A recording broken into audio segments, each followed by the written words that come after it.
Okay. I have a couple of items of good news for the American people today to kick us off.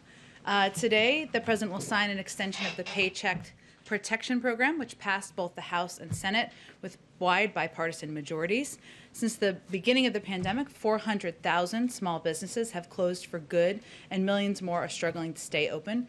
In December, Congress provided an additional $284 billion for the Paycheck Protection Program.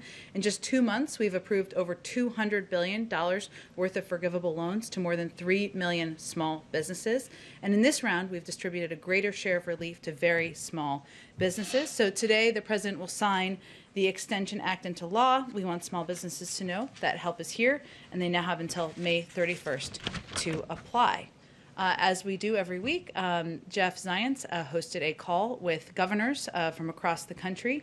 He, of course, provided them an update on what the President announced yesterday, that by April 19th, 90% of adults in the U.S. will be eligible for vaccination.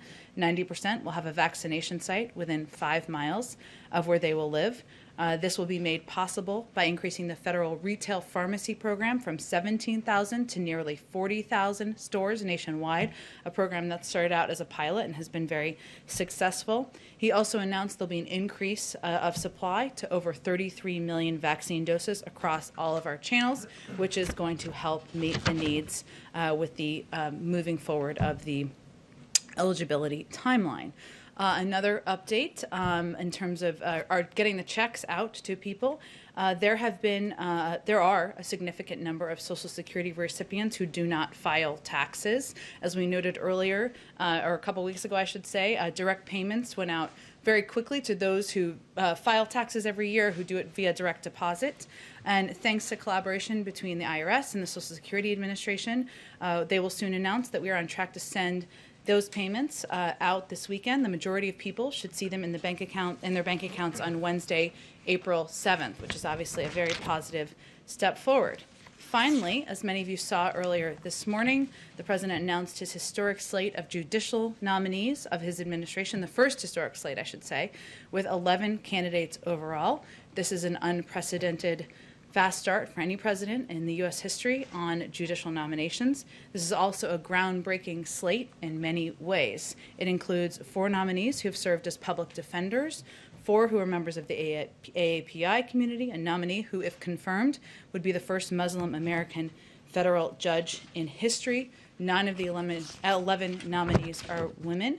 And overall, this group represents a paradigm shift in the type of people who can see themselves on the federal bench while still maintaining the President's absolute highest standards for the qualifications, integrity, and fairness of each individual being considered. So lots of news. Go ahead, kick us off. Thank you, Jen. I want to start by asking on guns. It has been noted, actually, that 40 years ago today was the attempted assassination of President Reagan. But some gun safety groups have expressed disappointment at the President's sidestep of the issue in his news conference last week. Can you give an update on what is in the works in terms of a timetable for possible executive actions on guns? Well, first, let me say the President understands their frustration. He is somebody who has fought for gun safety measures since he was in the Senate himself. He did that in his effort to fight for the Brady bill, in his effort to fight for a ban on assault weapons, and in his leadership putting in place almost 24 executive actions on gun safety when he was in the Obama-Biden administration. Right now, we're working on a couple of levers. One is working with Congress. There are 2 background check bills that have moved their way through the House. Many of you may have seen this weekend, Senator Chris Murphy, clearly a leader on these issues, somebody who has been a leader since Newtown and even before, sees a path forward. We've seen an openness by even some Republicans to having a debate and a discussion. We'll take that. While that is moving, while there are discussions on that front, and the President will certainly be engaged in those, we are also continuing to review and consider what the options are for executive actions. We hope to have an update on that soon. I don't have an exact day for you at this point in time. Okay, a follow-up on that, and then one other matter. On guns, does the President still plan to go to Colorado after the mass shootings there, and if so, when? I don't have an update on a trip to Colorado. Obviously, that trip would be done in coordination with the leaders in the state, community that was impacted by this terrible tragedy, but I don't have any plans to preview for a trip to Colorado at this point. And then one more thing, on another lighter matter. It's obviously a presidential tradition to throw out the first pitch on opening day. which I'm happy to report is Thursday. But the Nationals have said that the president declined their invitation to go to this year. Why is that? Why is he not going? Is this about crowds in the park? Is it about sending wrong messaging? Why is he choosing not to be there on Thursday? Well, first, let me say I know the president's eager to get out to National Stadium. Many beautiful days, many beautiful baseball games ahead this spring. It's not on his schedule this week, but I certainly expect that baseball fans will be hearing from him in the next couple days. Go ahead. Thanks, Jen. Question about your infrastructure proposal being released tomorrow. Is it going to focus more on shovel-ready projects that could get underway right away, or is it focused more on projects that might take a couple of years to get started but could ultimately have a bigger impact? It's a great question, and I expect we'll have more to outline on how quickly things can happen once he delivers the speech tomorrow. But let me just say that the speech tomorrow is about making an investment in America. Not just modernizing our roads, our railways, our bridges, but building an infrastructure of the future. So some of it is certainly infrastructure shovel-ready projects. Some of it is how do we expand broadband access. Some of it is ensuring that we are addressing the needs in people's homes and communities. So there are a range of components that he'll talk about when he proposes his ideas tomorrow, when he lays that out in his speech in Pittsburgh. And how much more should wealthy Americans expect to pay? Will the top marginal rate go back to 39.6% under this proposal? Well, I expect that tomorrow, again, the speech is really about his vision for creating jobs, good paying union jobs, and really investing in the industries of the future. But he thinks it's the responsible thing to do, to propose a way to pay for that over time. So, and he also believes that there's more that can be done to make the corporate tax code fair. And so I expect that will be the focus of his remarks on taxes tomorrow. And what about the estate tax? Is that something you're also considering increasing?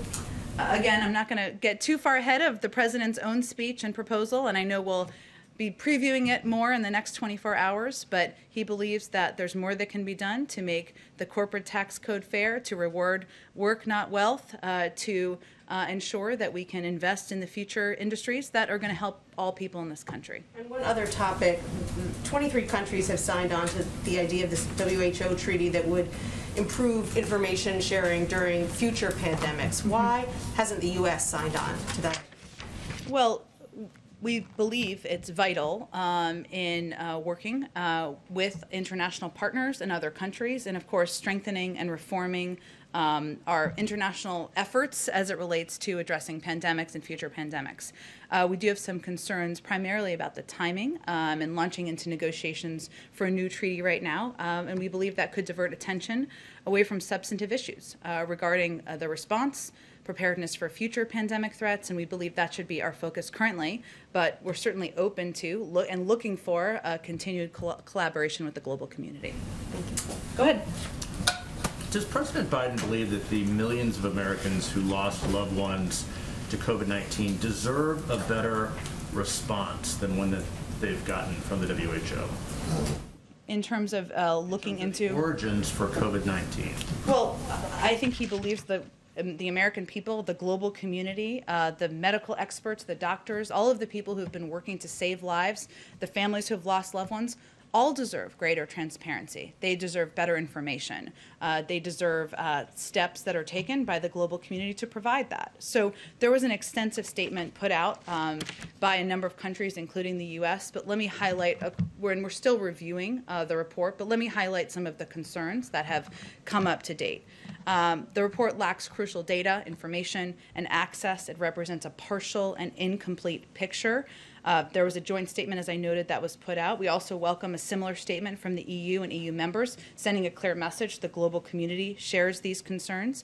There are steps from here that we believe should be taken. There's a second stage in this process that we believe should be led by international and independent experts. They should have unfettered access to data. They should be able to ask questions of people who are on the ground at this point in time, and that's a step the WHO could take. And that statement says that the U.S. joins these countries in expressing shared concerns. But the statement, quite frankly, is pretty bureaucratic and perhaps does not meet the moment of the seriousness of the crisis here in this country in terms of the death toll. So what is the White House's actual reaction to this report from the WHO? Was it simply inadequate? Well, the report we're still being reviewed by our team of experts. 17 experts are reviewing it. But you know the headline of it, and it's not sufficient. You've We said agree. so. And we have long said, as I just stated, it lacks crucial data, information, it lacks access, it lacks transparency. It certainly, we don't believe that in our review to date that it meets the moment, it meets the impact that this pandemic has had on the global community. And that's why we also have called for additional forward-looking steps. And I will tell you that negotiating between 20 countries or so to get a statement out, sometimes it appears bureaucratic, but well intentioned. President speak on this. On the WHO report, I expect we'll let our review conclude and then we'll look for an opportunity for him to speak to it. But I can certainly confirm for you that he shares these concerns. They are coming directly from him and directly from our national security team, who has looked at what the report has presented to date. They're still reviewing and share the concerns issued in that statement that made those concerns clear. Go ahead. Thanks, Jan. I just want to piggyback off of that as well. World Health Organization Director General Tedros, one of his primary concerns was that the report may have glossed over, if you will, the possibility that the virus escaped from a lab. Is that a central concern of the White House as well? And then when you talk about cooperation, has China not cooperated enough in the White House's opinion? Well, they have not been transparent. They have not provided underlying data. That certainly doesn't qualify as cooperation. The analysis performed to date from our experts, their concern is that there isn't additional support for one hypothesis. It doesn't lead us to any closer of an understanding or greater knowledge than we had 6 to 9 months ago about the origin. It also doesn't provide us guidelines or steps, recommended steps on how we should prevent this from happening in the future, and those are imperative. And so that centers on the hypothesis that would involve the lab. Again, it doesn't lead to, it doesn't provide us greater understanding of the origin of the virus.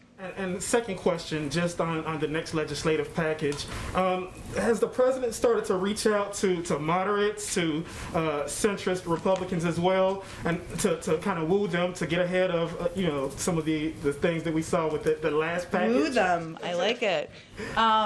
The president will be, of course, directly engaged in this effort to move this package forward.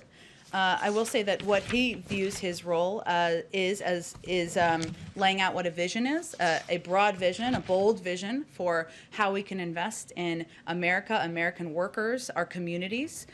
We're also, though, very open to hearing ideas and proposals from members of Congress, Democrats or Republicans. We know that 80% or more of people in this country, Democrats and Republicans, support investing in infrastructure. And of course they will. Of course they do. We're 13th in the world as it relates to infrastructure. We're one of the wealthiest countries in the world. That doesn't make a lot of sense to most people across the country. More than 1/3 of bridges in this country need repair. That's 231,000. That's a lot of bridges. 1 in 5 miles, or 886,000 miles of our highways and major roads are in poor conditions. Those aren't issues where Democrats just have concerns. Republicans have concerns, independents, people who don't see themselves as political. And he believes that investing, we can't afford not to invest in improving our infrastructure. There are questions about, people may have different ideas about how to pay for it. We're open to hearing them. So hopefully people will bring forward ideas. Last question. The skinny budget is due out this week. What programs or agencies should we expect to see a boost in funding? I know people love the term skinny budget, but it's actually just a discretionary guide. So it should be out soon, and we'll wait for it to come out, and then I'm sure we'll have an update from our budget, our OMB team. Go ahead, Kristen. Thank you, Jen. Could you provide a bit more insight into why the White House has felt the need over the last few days to really clarify the Vice President's role at the border? Was that something that she requested a clarification on? I actually think that members of the media deserve to have an understanding of what her exact role was, and the president, when he was the vice president, played a very specific role too, where he was running point on the Northern Triangle. He told the story at the press conference last week about how the president called him back from Turkey, I think it was, and he wants the vice president to play a similar role, and engaging with these countries, engaging with their leaders, figuring out how to invest best, how to work in partnership, how to prevent corruption from taking over, to put in place steps that will make the journey less desirable. That is certainly a big assignment, and one the president is confident the vice president will take on So and is do the well. plan always for her to focus on the Northern Triangle countries, the root causes, as opposed to the border, or did something change? That was always the plan, and that was the announcement. Okay. I'd like to find out what the White House thinks about what's happening in San Diego, where some public school teachers are providing in-person instruction at the San Diego Convention Center to migrant children before their own public school students. And these kids, of course, about 130,000 of them, have been at home doing online learning for about a year now. So what does the White House think about that? Well, I know you guys have done a fair amount of reporting on this, so maybe you'll have more details. As I understand it, San Diego public schools are opening in early April. April 12th to hybrid learning. Okay. And students will be back in the classroom. And as I understand it, this is related part-time. And certainly, you know, our objective from the White House, opening up 5 days a week, majority of schools across the country. And they're on spring break right now. And this is related to volunteering or being paid. I'm not even sure. You'd have to ask the local school district during spring break for these migrant kids. Yes, so the San Diego County Supervisor, Jim Desmond, he says, you know, I think it's great that there's in-person learning for unaccompanied minors from Central America, but I wish every child in San Diego County was allowed the same opportunity for in-person teaching. So I guess the question is, you know, does the White House think that this sends the right message to these 130,000 kids in San Diego and their parents who've been stuck at home for the last year? Well, I'm just saying that context is important, and these kids are going back to school for hybrid learning. We, of course, want that to be 5 days a week, and we're confident we'll get there early next month. And I believe they're also on spring break right now. So these teachers would be, I'm not sure if it's volunteer or paid. You'd have to ask the local school district while the kids are on spring break, which I think the context is pretty important.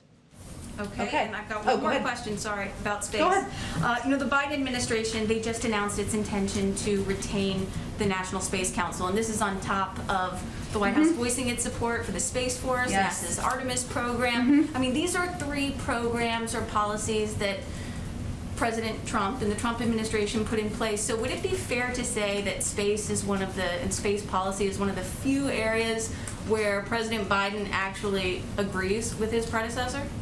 I think that sounds accurate to me. Look, I think the president believes that the National Space Council, as you just conveyed or just asked about, provides an opportunity to generate national space policy strategies, synchronize on America's space activities at a time of unprecedented activity. It's also an opportunity to generate by America's own activities in space. So it certainly is a program, or a council, I should say, he's excited to keep in place, and one I think it's fair to say he agrees with the past administration's maintaining the program. Go ahead in the back. The White House has been talking about a lot of different types of infrastructure over the last few weeks leading up to the announcement tomorrow. Can you give us a sense of what the general breakdown is going to be on, you know, clean energy and climate type projects versus roads and bridges? I know we will have an extensive fact sheet that will break down everything for you. It is quite Opportunity to get out ahead quite of the president long. on this. It is quite long, and I don't want to get too far ahead of the president. But I will. Let me see if I can give you a little bit more of a breakdown, not in terms of the numbers, but so. Certainly investing in, we've talked about this a little bit, roads, rails, and bridges is part of it. The president believes that we can do that in a way where we can create good paying, clean energy jobs, union jobs. That's part of his vision for investing in industries of the future. He also believes there's more we can do on broadband and ensuring that the far too large percentage of the American people who don't have access, and we invest in that. There's a lot of ways to do that, I will say, though, and he's very open to the ideas coming from Congress on how to do it. And they may have different perspectives on how to do it, the right way to invest and to do it. But he sees, clean energy and clean energy jobs as central to his own vision and his own objectives. You'll certainly hear him talk about that tomorrow. And but the speech is really about, it's about jobs, it's about investing in the industries of the future, and it's about rebuilding parts of our communities that have long been forgotten. And does the White House have a response to this new Chinese law finalized earlier today that essentially allows them to vet parliamentary candidates in Hong Kong for so-called non-patriots to not be allowed to run for office? I know we have certainly expressed concerns about the undemocratic steps of the Chinese government in the past. I'll have to check with our national security team. I had not asked them about this specific piece, but we will get back to you shortly after the briefing. Go ahead, Chris. So Chuck Schumer is urging people to write and email the president, the White House, in hopes that he will cancel up to $50,000 of student loan debt. Why do you think that Schumer has such a fundamentally different reading of what the president can and should do? And if you could answer yes or no, has the president ruled out taking unilateral action on this yet?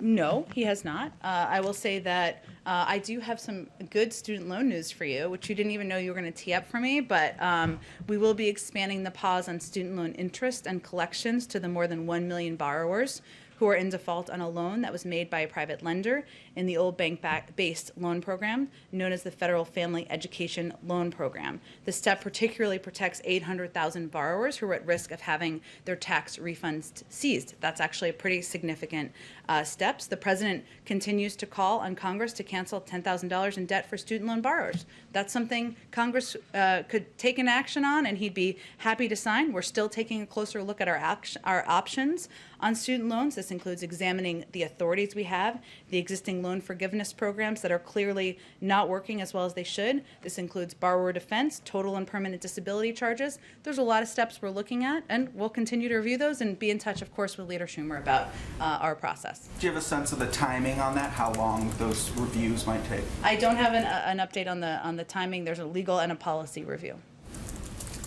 Go ahead. Oh, Trevor, did you have a question? I didn't mean to skate. Go ahead. I always have a question. Of course. So first, just on the infrastructure questions that we were talking about, Yeah. You said yesterday that there would be a dollar-for-dollar accounting of how the measures would be paid for.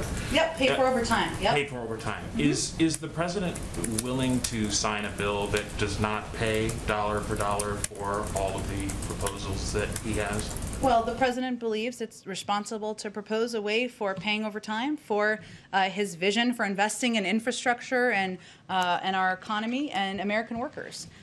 There will be a range of views, including how to pay for it. People will be for or against. Some people may not want to pay for it, and he's open to having those discussions. So, but the focus of his speech, of his proposal, is on investing in America. We're talking about tax reform proposals that would help pay for it over time. But the reason he is putting those forward is because he thinks it's responsible to put forward a plan to pay for it as a means of discussing that. But it's really about investing in workers. But he is open to deficit financing in a final package. Is that?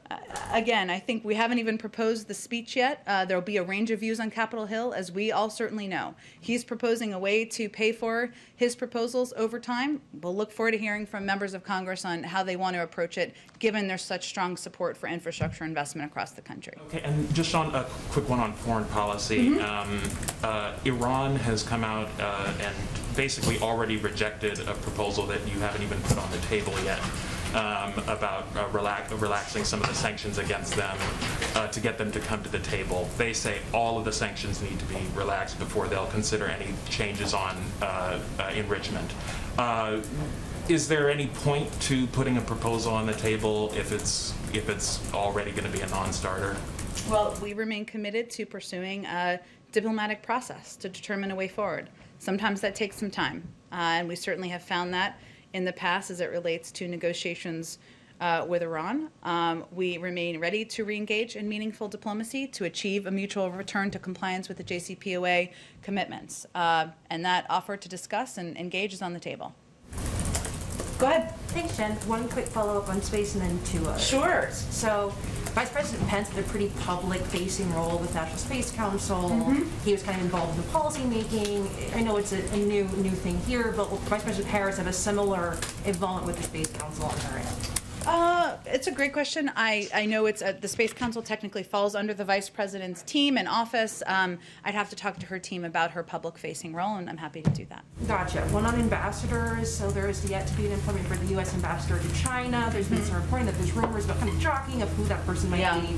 Any updates on the appointment time, timeline, even a short list for that posting?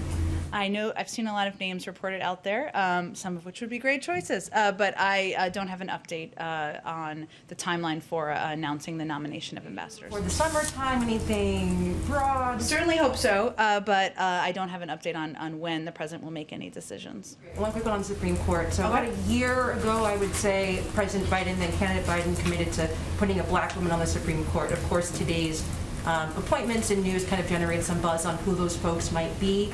Is there any update, anything you could advance for us on Vice President Biden's efforts to put a black person on the Supreme Court, any kind of shortlist situation to that end? It would require there being an opening on the Supreme Court, of course. There is not an opening on the Supreme Court. Look, I think there is an incredible group of nominees the president announced today. As someone who served for 17 years on the Senate Judiciary Committee as chairman and ranking member, he has a long history on judicial appointments. This is a priority for him, but our focus is on getting the Senate to confirm these group of nominees and to continue to build a pipeline of additional highly qualified nominees who are going to reflect the values the president has outlined. Commitments on the table. Of course, to nominate an African American woman to the Supreme Court, yes, absolutely, it certainly is. Yeah. Go ahead. Yes, one more follow-up on the WHO. Is the president disappointed with the WHO? Does he believe they're not up to the task? I think what the statement makes clear is that we remain, that was issued by the State Department today, is that we remain confident in the role of the WHO. We look to be a contributing member of the WHO.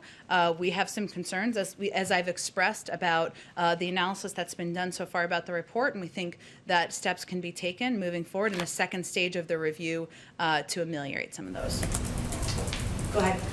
Thank you, Jen. I wanted to ask a few questions. First, I wanted to follow up on something President Biden said Wednesday when he was tasking Vice President Harris with managing root causes of the border crisis. He said that in addition to doing that, she has, quote, about 5 other major things she's handling. Could you clarify what those are? Well, first, some of it is we have not yet announced yet, so I won't get ahead of those. Vice President Harris is playing an imperative role out there connecting with the American people about the American Rescue Plan. She's been traveling across the country. She's done a number of trips and taken steps. She's going to be involved in our effort to communicate with the public about COVID and the importance of the effectiveness and efficiency of the vaccine. And we'll have more to say soon. A quick follow-up on a question I asked last week about the White House and the marijuana policy that impacted some fired staffers. You indicated that things might be different if marijuana was federally legal. And actually, the Democrats in the Senate, led by Majority Leader Chuck Schumer, are preparing a bill to end federal prohibition of marijuana. Does President Biden support that? He spoke about this on the campaign. He believes in decriminalizing the use of marijuana, but his position has not changed. Descheduling then, federal descheduling, and end of federal prohibition? That's been his position. Nothing has changed. And regarding the WHO, former President Trump accused the WHO of being, quote, a puppet of China. Does this report confirm that claim? Well, I think we've expressed our concerns about the role, the lack of transparency, the lack of data that has been provided broadly to the global community. We believe there are steps that can be taken moving forward to ensure that an independent investigation, that global experts are involved in the next stage of this process. But we also believe that the WHO is a body that the United States should be a part of, that in order to make changes happen, we need to have a seat at the table. And that's why we rejoined the WHO. Go ahead in the back. Thank you very much, Jen. I have one question on Asia and one question on Asian Americans. We know that Japanese Prime Minister is coming to visit, and also both NSC and State Department are set to host their Japanese and South Korean counterparts. As the representative of the Foreign Press Group, I got a question from NHK. The Japanese media asked, your administration has focused on working closely with East Asian allies like Japan and South Korea to counter China, but these countries have a different relationship with China than the U.S. has with China. So how will you have your Asian allies cooperate with you when they sit on different interests than the U.S.? I'm not sure I completely understand your question. Are you asking how will we discuss China and our relationship with China when the president and others in the administration see leaders from Japan? No, the East Asian countries have different interests than the U.S. has with China. Sure. So how will you have your Asian allies cooperate with you if you have different interests? Well, I think just like the U.S. relationships with any country, there are areas of mutual interest. There are areas where we can communicate, work together on, even sometimes have disagreements, whether it is economic cooperation or security in the region. And certainly I expect that those conversations should cover a range of topics. Okay, on Asian American question, we just saw the fact sheet that you released earlier, but it does not address the demand from AAPI communities for more representation on leadership levels. What's more concerning, during yesterday's interview, Senator Tammy Duckworth said she's pushing for this representation, and the White House said to her, quote, "You have Kamala, you don't really need any other Asians in the cabinet." And the Duckworth said, quote, "That is really offensive. You wouldn't say we have white male president. There shouldn't be any white male members of cabinet. Why would you say that to someone from the Asian community?" End quote. What is your reaction to her statement? Well, first, we've had a range of conversations with Senator Duckworth since that call, which happened about a week ago, including a commitment to naming a high-level Asian American member of the AAPI community to a position in the White House. And that's something we're working to do through consultation with a range of officials and elected officials as well. And that person will be a commissioned officer and will be working on both policy and outreach. And as soon as we have a name, we will share that with all of you. But a big part of our effort has also been on taking actions to address the rise in anti-Asian violence and bias, and underscoring the commitment of our entire administration to working in partnership with the AAPI community. The president announced that DOJ has launched an agency-wide initiative to address anti-Asian hate crimes and acts of violence. DOJ is taking steps to strengthen hate crimes data, reporting on AAPI violence, improve law enforcement training so that local law enforcement agencies can better identify anti-Asian bias. In the coming weeks, the administration will meet with AAPI leaders to hear their input and how we can play the most constructive role possible in the community. And the president raised, because he felt it was imperative to elevate the continuing threats, the hate speech, and the violence against the Asian American community in his speech he gave during a primetime address a week ago. Go ahead. Yeah, it's actually a good follow-up from what Ching-Yi just asked, so thank you, Jen. Sure. So as you know, we've had a spike in carjackings in Washington, D.C. Yeah. And there's been a huge uproar, of course, about the carjacking and killing of a Pakistani American by two teenage girls. Does the president plan any outreach to the AAPI community of Washington, given this uproar? Well, the president and his administration, he's asked members of his team, senior levels of his team, to be engaged in a broad swath of leaders from the AAPI community from across the country. I can certainly check if there will be individuals from the D.C. community as a part of that outreach. Okay, and given that there's been this spike in carjackings here in Washington, has the White House put out any guidance to staff who, of course, work in Washington, many live in Washington? Has there been anything on that? I think we would certainly defer to local law enforcement and guidance along those lines. I'm not aware of any additional guidance being put out. Let me just go around to make sure I get to everybody. Go ahead in the back. Yeah, well, during his press conference last week, the president was very stern and expressive when it came to expressing his opinion about the so-called voter suppression laws in Georgia and elsewhere. But what tangible action will the president take to turn that tide, particularly when you're talking about a federal bill facing an uphill climb in the Senate? Well, there's a number of actions. One, I wouldn't call it so-called bias, because we know that in communities across Georgia, there have been polling places that have been closed. Those are in predominantly African-American communities, so I think that is real bias. Second, I would say that we don't see these. We certainly know there's an uphill battle for lots of legislation, but we are encouraged by the conversations that are happening about moving legislation forward to make voting more accessible, more available to people across the country. The president believes it should be easier, not harder to vote, and he will look for opportunities to help push that legislation forward. He also signed a number of executive orders just a couple of weeks ago because he believes that this is a central cause and equity issue in his mind, and he wants to take steps from the White House, steps any president can take to also make voting more accessible. But we also need to continue to work with local leaders. He met with Stacey Abrams when he was in Georgia just a couple weeks ago. A lot of the power and the activism is going to come from the grassroots and incredible leaders like Stacey Abrams who are ensuring people have the facts they need, the information they need to vote, and that they push back against oppressive efforts to make voting more difficult. How is the White House engaging the faith community when it comes to gun control? Many members of the faith community have been quite outspoken historically about the threats of gun violence that have impacted communities across the country. Certainly that would come from our Office of Public Engagement, who would lead these efforts to outreach to a range of communities.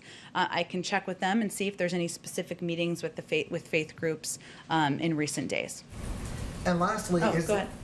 Is there anything to be read into sort of the rebranding of the Biden administration to the Biden and Harris administration? Is it a rebranding?